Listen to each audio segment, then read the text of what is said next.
दोस्तों आज वास्तु शास्त्र में हम बात करने वाले हैं जो आजकल वास्तु में एंगुलर डिवीजन एक नया वर्ड शुरू हो गया है कि एंगुलर डिवीजन से डायरेक्शंस निकाल रहे हैं लोग।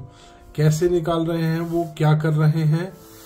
इस तरीके का कोई लंबा प्लॉट है, उसमें वो क्या करते हैं, सेंटर में अपना ब्रह्म स्थान निकाल लिया, उसके बाद एक चक्रा का उपयोग करके एक चक्रा के माध्यम से वो एंगुलर डिवीजन कर रहे हैं। कुछ मैं आपको दिखाता हूं किस तरीके का चक्रा होता है। वो इस तरीके का चक्र होता है।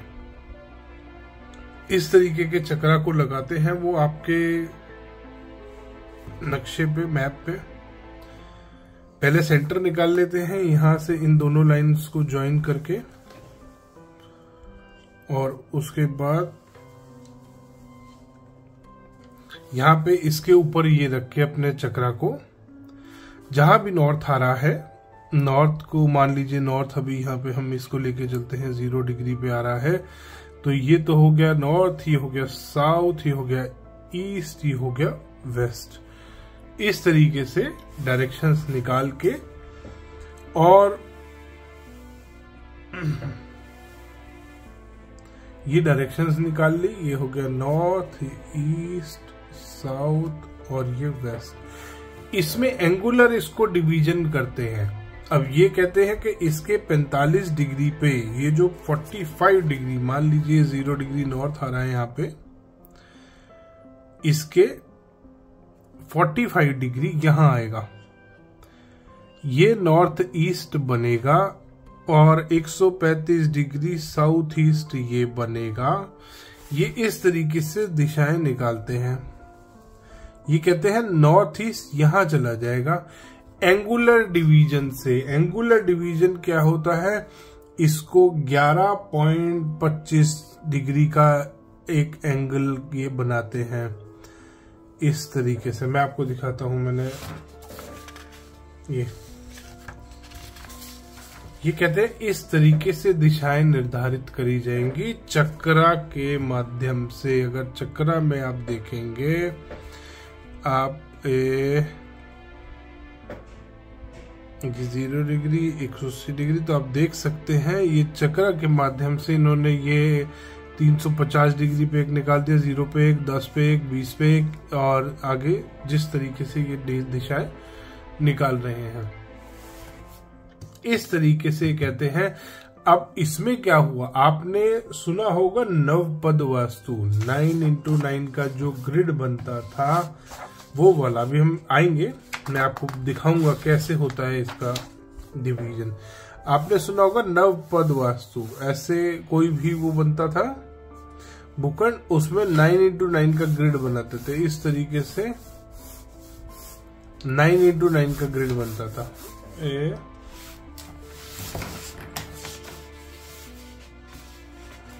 ये रेक्टेंगुलर प्लॉट में मैंने निकाल के रखा है दिखाने के लिए आप सभी को। इसको ये इसमें कहीं पे भी एंगुलर डिवीजन नहीं है। जो ये वो है जो वेदों में दिया हुआ है, ये कोई मेरा बनाया हुआ नहीं है।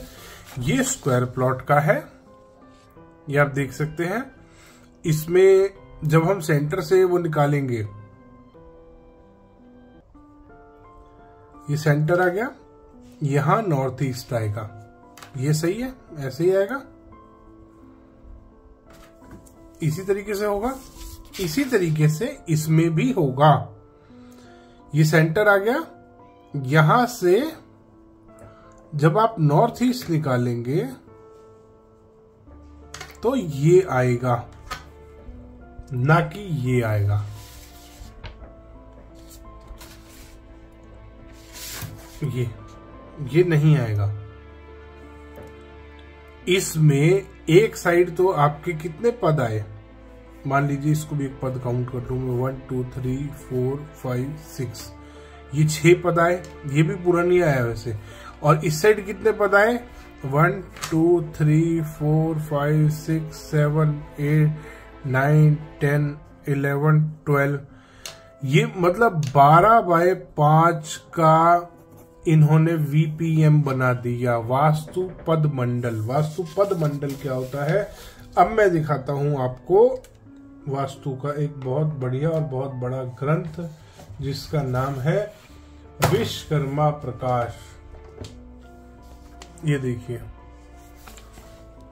शायद दिख रहा होगा आप सभी को। ये मेरी बुक में थोड़ा सा मिसप्रिंट है, यहाँ नॉर्थ है, यहाँ साउथ है।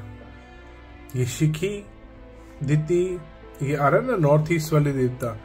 ये एक रेक्टेंगुलर ग्रिड बना के दिखाया गया है कि वास्तु में पद विन्यास कैसे होता है। ये 45 देवता इन्होंने मार्क करे हैं कि पूरे आपके जो भवन है, आपका जो प्रमाइस है, प्लॉट है या पूरा घर बना हुआ है, उसमें 45 देवता कैसे विराजमान होंगे।